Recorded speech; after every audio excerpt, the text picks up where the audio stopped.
Unfortunately, if you're a fan of Frieren, episode 18 more or less murders the main character, Frieren. And I hate to be the bearer of bad news, but when your apprentice can develop past you through puberty, more so than you could over 1,000 years, and you can no longer see the clouds when laying on her lap because half of her chest covers up half of the sky, at that point, it's just game over for you. And honestly, I felt a little bad because she actually legitimately would always enjoy laying on Fern's lap just because, well, it was like a very nurturing thing for her.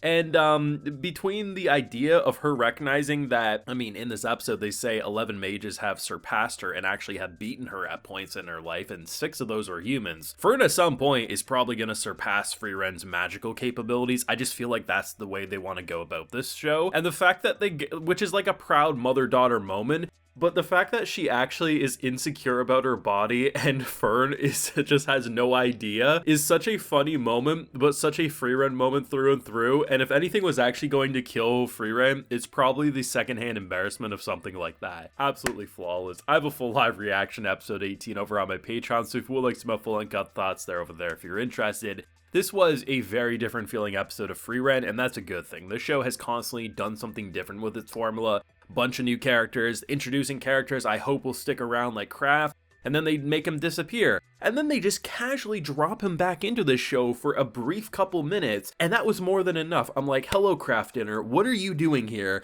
Oh, is this gonna be your new traveling companion? Actually, no. He's like, you're a psychopath. I'm gonna go in the opposite direction. Fortunately for us, apparently that psychopath is now working with Fern, and while I don't think Fern's gonna die here, but at the same time, I can already collectively see the anime community say I can fix her, because this girl, she looks to be like a bit of a psychopath. Like, she's got a couple of wires that are probably crossed that shouldn't be crossed, because she probably is the type of character who, you know what, if my teammate's about to die, or, you know, I can sacrifice my teammate's well-being to get the objective done, that's probably what she would do.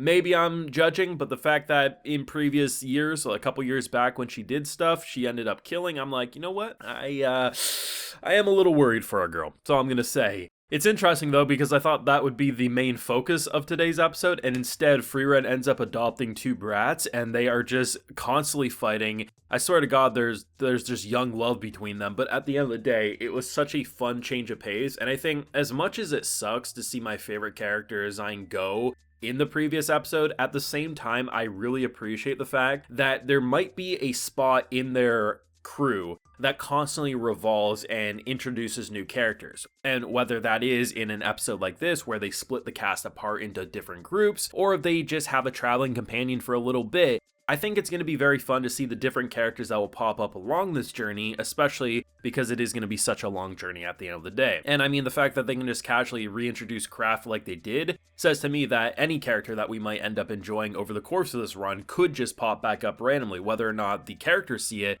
the viewer might be able to get a little moment like we did at the start of the episode. And that's what I like about this show, is that on paper, you can take almost any episode of Frieren, and it sounds like the most boring, normal episode of all time. Yet when you actually watch it, you're like, oh shit, this is the best episode of all time. And one of the constant things I've had conversations with about this show in my comments section is that it's almost impossible to pick a favorite episode. There's definitely certain episodes that I would put above others, but in general, I think after watching 18 episodes of this show, it's one of the most consistent, quality shows I've seen, because each episode almost feels like it's trying to brew a masterpiece every single time, and I really don't think this episode's any different. On paper, you could sum it down to as, okay, we're going to a magical exam. Ultimately, it doesn't look like Frieren will be able to take the exam because she has no certification as a mage. Actually, she has something very ancient that only one old wizard was able to recognize, so now her and Fern are going to be taking it in order to try to get first class rank at the end of the day. And in doing so, Fern ends up going with a psychopath, which we don't really know where that goes, and basically Frieren has to babysit. That was the episode. And while it doesn't sound like the most boring episode, it also doesn't sound like the most exciting. Yeah, I swear to God, there's something going on. There's a conspiracy at play, because I don't think these are actually full-length episodes. You know that whole debate of the Berenstein Bears versus the Berenstein Bears? Was it always spelled one way? You know those whole situations where it's like, no, I know it looked like this, or I know it was spelled like this. There's a conspiracy at hand. Screw all that. The conspiracy is is that the government is moving my scroll bar a little too fast, because there's no way that these episodes are actually full length. And that's how you know you have a great show on your hands. I'm actually quite excited about this girl who apparently is a bit of a killer,